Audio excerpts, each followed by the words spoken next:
কোটা সংস্কারপন্থী শিক্ষার্থীদের আন্দোলনকে ঘিরে দেশের সবগুলো শিক্ষা প্রতিষ্ঠান বন্ধ ঘোষণা করা হয়েছে।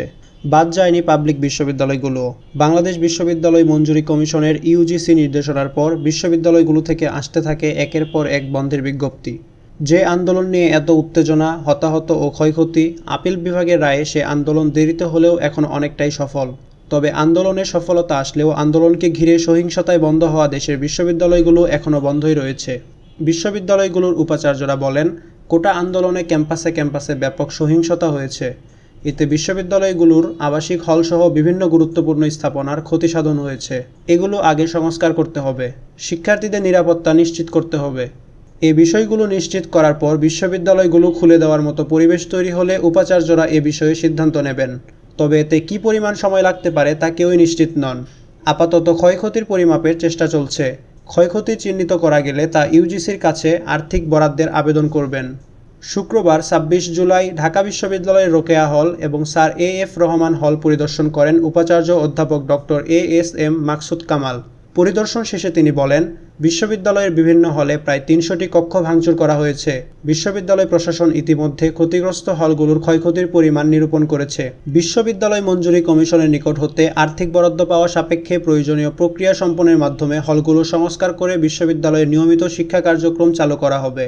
জাহাঙ্গীরনগর বিশ্ববিদ্যালয়ের উপাচার্য অধ্যাপক ডক্টর মোহাম্মদ নুরুল আলম বলেন, গত কয়েকদিনের অরাজক পরিস্থিতিতে বিশ্ববিদ্যালয়ের ব্যাপক ক্ষয়ক্ষতি নিরূপণ করে আবাসিক হলগুলো শিক্ষার্থীদের বসবাসের উপযুক্ত করে ক্যাম্পাস খুলে দেওয়া হবে। সরকারও চায় শিক্ষার্থীরা দ্রুত পড়ার টেবিলে ফিরে যাক। আমরা সরকারের নির্দেশনা অনুযায়ী দ্রুত বিশ্ববিদ্যালয়ে স্বাভাবিক শিক্ষা কার্যক্রম চালু করব। চট্টগ্রাম বিশ্ববিদ্যালয়ের উপাচার্য অধ্যাপক ডক্টর আবু তাহের বলেন, দেশের বর্তমান যে আইন শৃঙ্খলা পরিস্থিতি, আগে সেটা স্বাভাবিক হতে হবে। তবে শুধু আইন শৃঙ্খলা পরিস্থিতি স্বাভাবিক হলেই আমরা বিশ্ববিদ্যালয় খুলতে পারবো না। আমাদের শিক্ষার্থীদের শতভাগ নিরাপত্তাও নিশ্চিত হতে হবে। এগুলো হওয়ার পর আমরা সিন্ডিকেট মিটিং ডাকব। সেখানেই বিশ্ববিদ্যালয় খোলার বিষয়ে সিদ্ধান্ত হবে। এটা নিয়ে আপাতত নিশ্চিতভাবে কিছু বলা যাচ্ছে না। রাজশাহী বিশ্ববিদ্যালয়ের উপাচার্য অধ্যাপক ডক্টর গোলাম সাব্বির সাত্তার বলেন, সহিংসতায় বিশ্ববিদ্যালয়ের ব্যাপক ক্ষয়ক্ষতি হয়েছে। আমাদের হলগুলোতেও ব্যাপক ভাঙচুর করা হয়েছে। বিভিন্ন হলের ১৫৮টি কক্ষ চরমভাবে ক্ষতিগ্রস্ত হয়েছে। এখন ক্যাম্পাস খুলতে হলে একটা সিস্টেম ডেভেলপ করতে হবে। শিক্ষার্থীদের সার্বিক নিরাপত্তা ও হলগুলোকে বসবাসের উপযোগী করে ক্যাম্পাস খুলতে হবে। তবে বিশ্ববিদ্যালয় খোলার বিষয়ে এখনও কোনো ধরনের চূড়ান্ত সিদ্ধান্ত হয়নি। শিক্ষা প্রতিষ্ঠান খুলে দেওয়ার বিষয়টি গুরুত্বের সঙ্গে দেখছে সরকারও।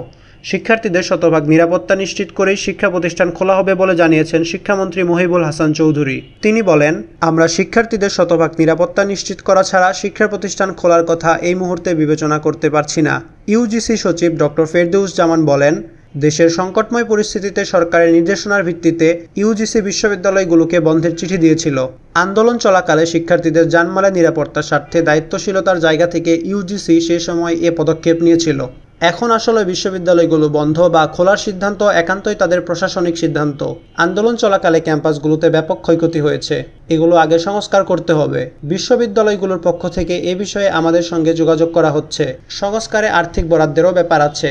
অর্থ মন্ত্রণালয়ের মাধ্যমে আমরা তাদের সে অর্থ সরবরাহ করব।